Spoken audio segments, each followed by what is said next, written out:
Donc nous avons pris comme exemple deux champs de force newtonienne à la force gravitationnelle et en raison de l'exemple d'application que l'on va voir dans le paragraphe suivant et qui concerne la mise en orbite d'un satellite autour de la Terre ou autour de n'importe quelle étoile.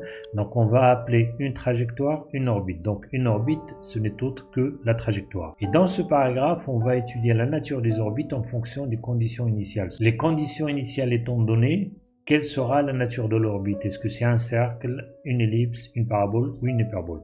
Tout d'abord, revenons sur le fait d'avoir pris la constante d'intégration phi0 est égale à 0. En effet, quand phi0 est égal à 0, ça veut dire tout simplement que l'axe de symétrie, la conique, elle est confondue avec l'axe fx. Ça veut dire que phi0, c'est l'angle que fait l'axe de symétrie de la conique avec l'axe des abscisses. Et donc quand phi0 est différent de 0, et si on note phi0 par phi-axe, ça veut dire tout simplement que l'axe de symétrie de la conique, il fait un angle phi-axe avec l'axe des abscisses. Et l'équation de la conique en coordonnées polaires devient alors ρ est égal à P, 1 plus E cosinus phi moins phi axe. Alors supposons qu'à l'instant t est égal à 0, phi est égal à 0, donc le point matériel se trouve sur l'axe des abscisses, et soit le vecteur V0, donc qui est tangent à la conique, il fait un angle bêta 0 avec la direction de phi, et à un instant t quelconque, donc on peut toujours repérer la position du point matériel par ses coordonnées polaires, donc ρ et phi, et sa vitesse à cet instant-là, il fait un angle bêta, donc toujours on note par bêta l'angle que fait la vitesse avec la direction parallèle à Eφ, qui est la même chose que la direction de Eφ. Quant à l'expression de l'angle bêta, il suffit de décomposer V selon la direction de ρ, et donc là on a la composante radiale. Selon la direction de Eφ, on a la composante orthoradiale et on peut voir que tangente bêta est égale à V0 sur Vφ. Donc cette relation, on va l'utiliser après. Et on peut donc récapituler à partir de ρ0, V0 et β0, donc l'expression des différentes grandeurs mécaniques initiales. Donc OM0 est égal à ρ0 ρ. La vitesse V0, le vecteur V0, rappelons-le, il fait β0 avec la direction donc de phi. Également, rappelons que le moment cinétique est constant et sa valeur initiale c'est m ρ0 v0 cosinus bêta 0. De même pour l'énergie mécanique, elle est constante et sa valeur initiale est égale à 1,5 mv0 carré moins gm0 petit m sur ρ0. Reprenons l'expression initiale de l'énergie cinétique et l'expression initiale de l'énergie potentielle. L'étude de la nature des orbites en fonction des conditions initiales, on va la faire plutôt en fonction de la variable définie par le rapport entre l'énergie cinétique initiale et le module de l'énergie potentielle initiale. Donc si je remplace ces deux grandeurs par leur expression, le résultat c'est ρ0 v0 au carré divisé par 2g m0. Alors la première des choses que l'on va faire, on va commencer par trouver la relation entre bêta et phi. Bêta, donc c'est l'angle que fait le vecteur vitesse à l'instant t avec la direction de phi. Phi, c'est l'angle polaire qui repère la direction du point matériel à l'instant t. Alors tangente bêta est égale la composante radiale de la vitesse divisée par la composante orthoradiale de la vitesse.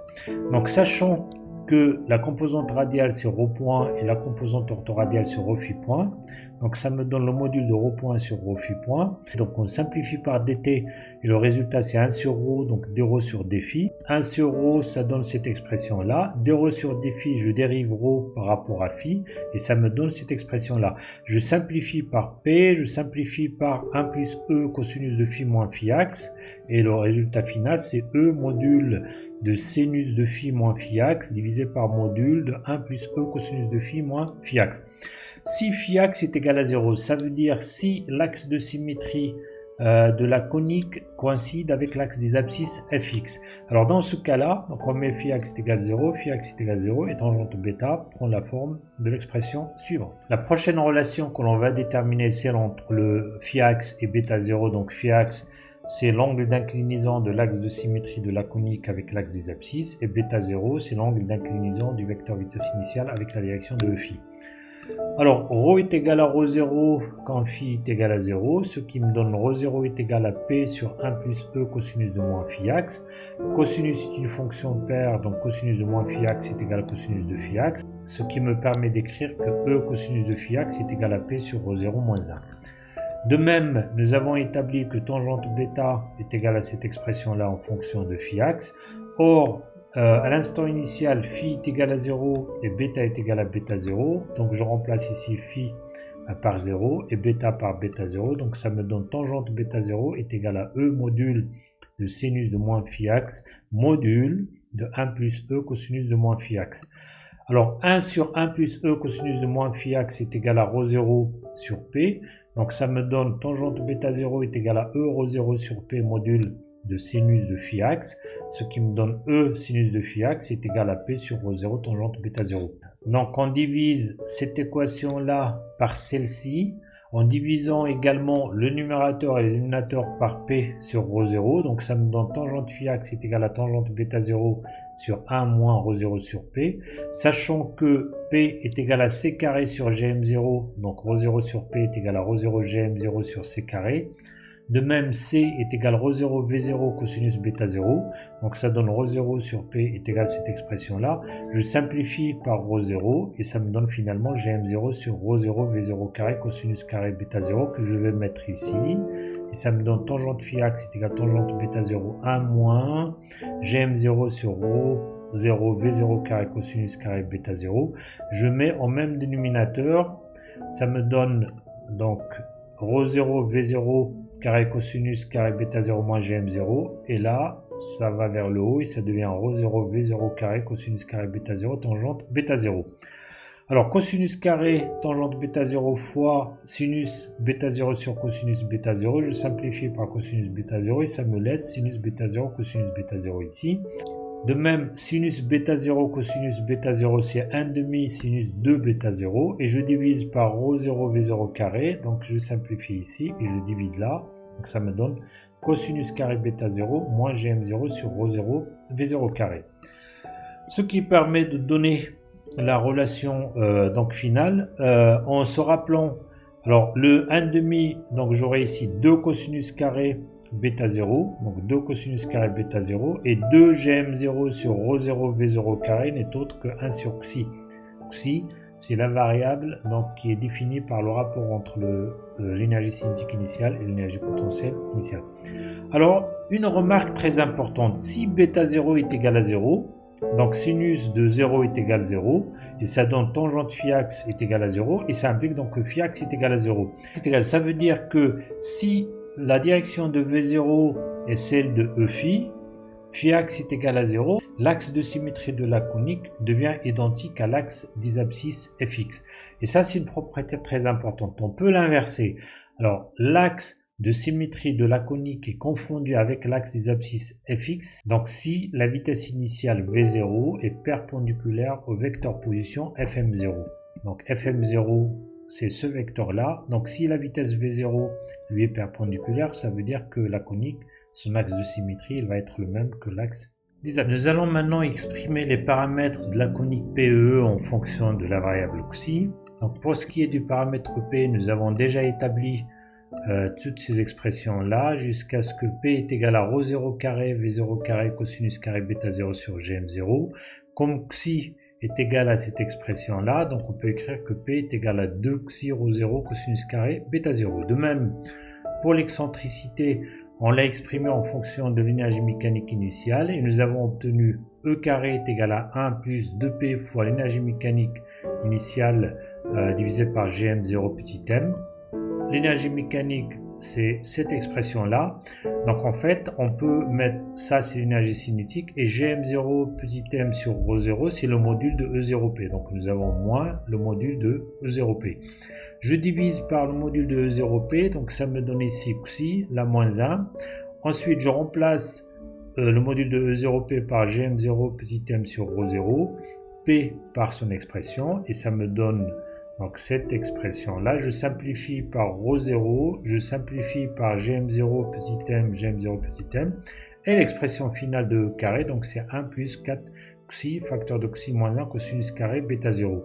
Et donc, l'étude de la nature de l'orbite en fonction des conditions initiales, étant donné que c'est l'excentricité qui donne la nature de l'orbite, donc on reviendrait tout simplement à étudier la racine carrée de 1 plus 4 xi, xi moins 1, cosinus carré, bêta 0, sachant que xi, c'est le rapport entre l'énergie cinétique et le module de l'énergie potentielle. Nous allons maintenant analyser en détail la nature des orbites en fonction des conditions initiales. Donc en étudiant l'excentricité en fonction de xi, et donc on va représenter la variation de E en fonction de xi graphiquement.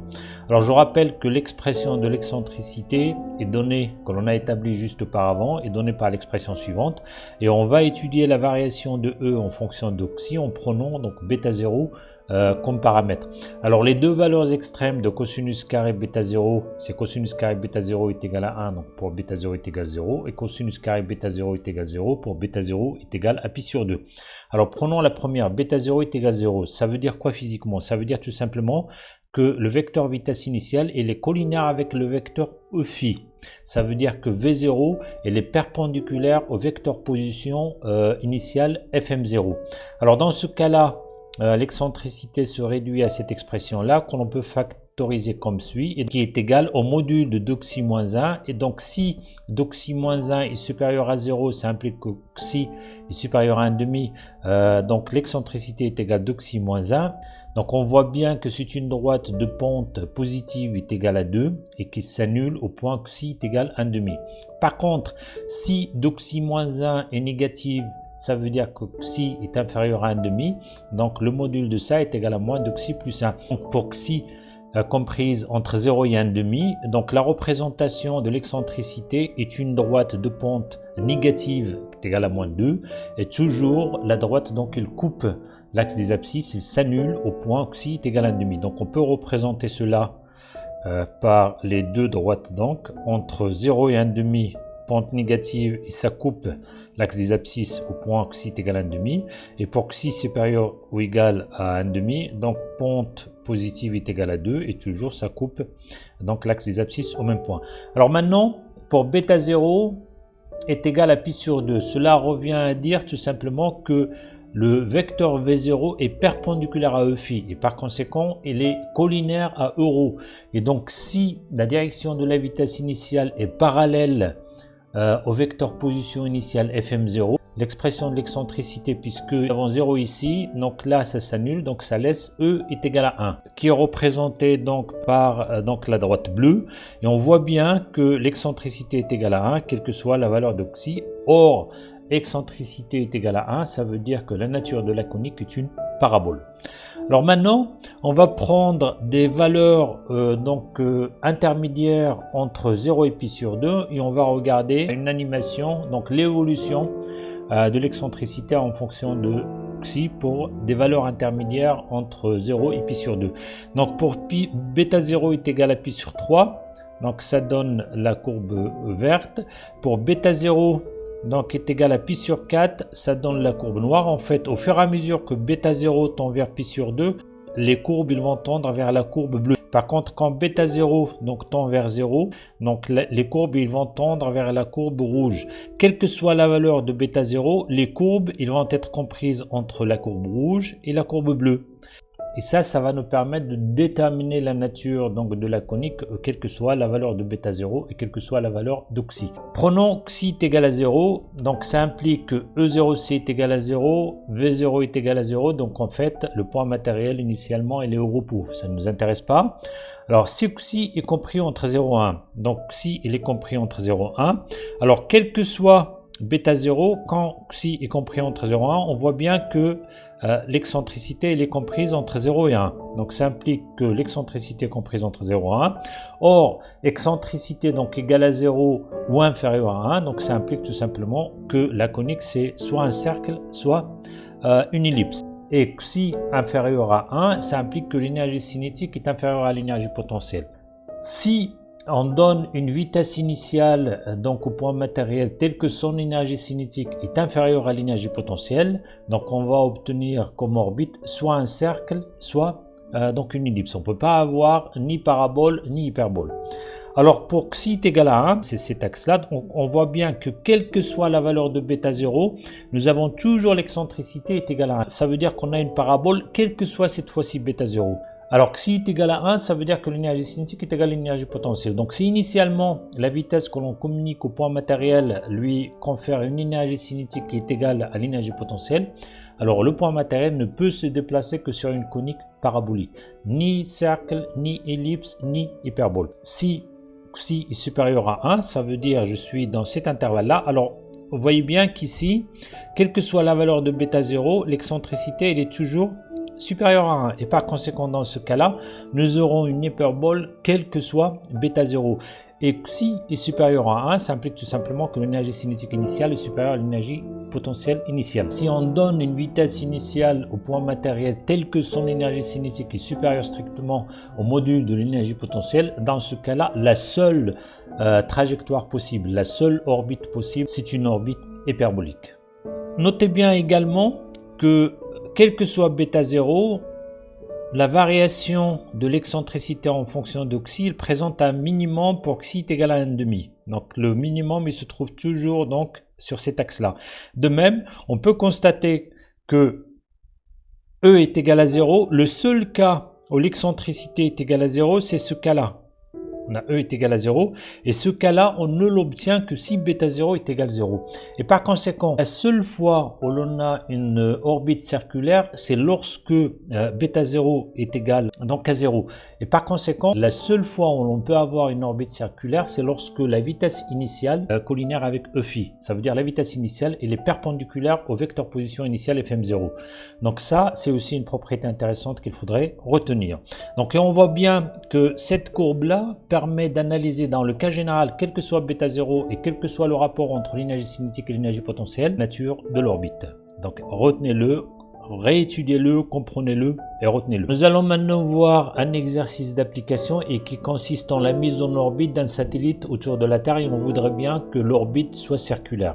Par conséquent, un certain nombre de considérations doivent être prises en compte. Alors la première, le référentiel de travail, ça va être le référentiel géocentrique. Et je vous rappelle que le référentiel géocentrique peut être considéré comme référentiel galiléen si l'intervalle de temps que dure l'expérience qu'on est en train de faire soit inférieur à la période de révolution de la Terre autour du Soleil et donc à une année. C'est ce qui est le cas en général dans l'usage des satellites et par conséquent donc on peut considérer que ce référentiel est galiléen. La deuxième considération, on néglige l'effet des frottements sur le satellite. On considère que la seule force non négligeable qui s'exerce sur le satellite, c'est l'attraction gravitationnelle terrestre. Alors pour les notations, pour la Terre, sa masse, on va la noter par m indice t, son rayon par r indice t, et pour le satellite, sa masse petit m, et petit m est très négligeable devant la masse de la Terre, ce qui est toujours le cas. De même, on considère que la Terre est supposée sphérique. En fait, en réalité, elle est légèrement aplatie sur les pôles. Alors, cette considération nous permet de dire tout simplement que l'expression de la force ne dépend que de ρ, parce que si ce n'était pas le cas, il faut tenir compte de la distribution de masse de la Terre et ça va donner des dépendances en fonction essentiellement de θ. Et par conséquent, donc on retrouve la force ou l'exemple de force que nous avons utilisé auparavant. Et le dernier point, on voudrait que l'orbite soit circulaire. Vous vous rappelez que la seule valeur de bêta 0 qui permet d'avoir une excentricité nulle et donc une orbite circulaire, c'est lorsque bêta 0 est égal à 0. Ça veut dire que le lancement doit être fait tel que la vitesse initiale doit être perpendiculaire au vecteur position initiale. On suppose également donc, que cette condition est vérifiée. Supposons que toutes les conditions citées précédemment soient remplies. Notez bien que bêta 0 est égal à 0. Nous allons vérifier si dans le cadre de ces conditions, lors du lancement, le satellite ne va pas rechuter à la surface de la Terre, ne va pas retomber. Alors pour ce faire, je vais faire une petite animation. Donc je considère le globe terrestre donc de rayon r indice t. La base des lancements des satellites se trouve généralement au voisinage de l'équateur terrestre pour tirer profit de la rotation de la Terre et par conséquent l'énergie qui sera nécessaire pour le lancement sera moindre et ça fait donc des économies. Alors pour éviter que le satellite ne retombe pas donc à la surface de la Terre, il suffit que le rayon de l'orbite soit supérieur ou égal donc au rayon de la Terre et dans le cas contraire bien sûr donc il va rechuter et on sait que pour une orbite circulaire donc nous avons ρ est égal à p sur 1 plus e cosinus phi, e est égal à 0 donc ça implique que ρ est égal à p, donc ρ c'est le rayon de l'orbite, il faut que ce rayon de l'orbite soit supérieur, qui est égal à p, soit supérieur à rt, donc ça implique que p doit être supérieur ou égal à rt. Donc pour que le satellite ne retombe pas, il faut que p soit supérieur ou égal à rt. Or, p P, on l'a calculé, est égal à cette expression-là. Avec bêta 0 est égal à 0, donc ça implique que P est égal à ceci. Et donc P supérieur ou égal à RT, ça implique que 2 xi rho 0 supérieur ou égal à RT. Je remplace xi par son expression rho 0 V0 au carré sur 2 GM M indice T. Donc rappelez-vous, M0 dans ce cas-là c'est MT puisque l'attraction gravitationnelle est engendrée par la Terre. Et par conséquent, ça me donne cette expression-là. Je fais apparaître donc le terme de l'énergie cinétique. Donc je multiplie par 1 sur 2m et je divise par rho 0 au carré. Donc ça me donne cette expression-là. Ça, c'est l'énergie cinétique initiale. GMT petit m sur rho 0, c'est le module de l'énergie potentielle initiale. En divisant par celui-ci, donc ça me donne xi supérieur ou égal à RT divisé par 2 rho 0. Alors on va voir dans le cas de la mise en orbite circulaire qui nous intéresse donc E est égal à 0, est-ce que cette condition est vérifiée? Nous avons vu précédemment que la seule situation dans laquelle on a une orbite circulaire, c'est lorsque bêta 0 est égal à 0 et ça donne xi est égal à 1,5. Or si je regarde ici, alors rho 0 elle est légèrement, donc c'est le rayon de l'orbite au départ, elle est légèrement supérieure ou égale à RT et par conséquent donc la valeur xi est égale à 1,5, il fait partie de cet intervalle. Donc avec cette valeur-là, donc il n'y a pas de chute donc du satellite lors du lancement. Je remplace xi par sa valeur, je tire V0 en fonction du reste. Alors je vais multiplier par R au carré indice T et diviser par la même quantité pour faire apparaître le champ gravitationnel petit g qui est égal à 9,421 m/s moins 2. Or rho 0 est égal à RT plus une quantité qui tend vers 0, donc je peux considérer que rho 0 grosso modo est égal à RT, donc ça me donne la vitesse initiale que l'on doit communiquer au satellite pour le mettre dans une orbite circulaire autour de la Terre est égale à la racine carrée de RT fois G. Et par conséquent, cette vitesse, on la note par V indice C que l'on appelle la première vitesse cosmique ou la vitesse de libération circulaire pour mettre sur une orbite circulaire. Et sa valeur numérique, donc c'est 7,9 km par seconde. Il faut communiquer une vitesse initiale égale à 7,9 km par seconde. Le module est égal à 7,9 km par seconde et sa direction, il faut qu'elle soit parallèle à phi pour que bêta 0 soit égal à 0. Maintenant, reprenons les autres cas dans lesquels bêta 0 donc est différent de 0 est comprise entre 0 et pi sur 2. Alors si l'on veut une mise en orbite donc parabolique, E est égal à 1. Nous avons vu que E est égal à 1, on l'obtient pour xi est égal à 1. Xi est égal à 1, donc je remplace, je fais le même raisonnement et ça me donne V 0 est égal à la racine carrée de 2 fois RT fois G0. Fois G0, c'est le même que j'ai ici, c'est le champ gravitationnel, donc de valeur 9,81 m/s moins 2.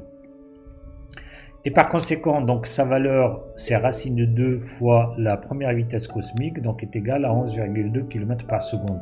Donc si on donne 11,2 km par seconde comme vitesse initiale, l'orbite du satellite sera parabolique. Et je vous rappelle que dans ce cas-là, on perd le satellite. Et c'est pour ça que j'ai dit auparavant que l'orbite parabolique ne présente pas un grand intérêt pour les satellites. Si on veut donc une mise en orbite elliptique, il suffit que E soit compris entre 0 et 1, bien sûr, et donc xi va être comprise entre 0 et 1, et il faut que xi soit différent de 1,5 puisque cette valeur-là, ça donne donc une orbite circulaire. D'ailleurs, cette valeur-là n'est valable que lorsque bêta 0 est égal à 0. Et donc, toujours dans ce cas-là, si on prend bêta 0 dans cet intervalle-là, cette condition-là est toujours vérifiée. Et dans ce cas-là, donc, on peut avoir une mise en orbite elliptique ou une orbite elliptique. Par contre, si on veut une orbite donc hyperbolique, il suffit de choisir donc xi supérieur à strictement 1. Il suffit de choisir l'énergie cinétique initiale de manière à ce qu'elle soit supérieure à l'énergie potentielle initiale. Et donc là, on arrive au terme de ce chapitre.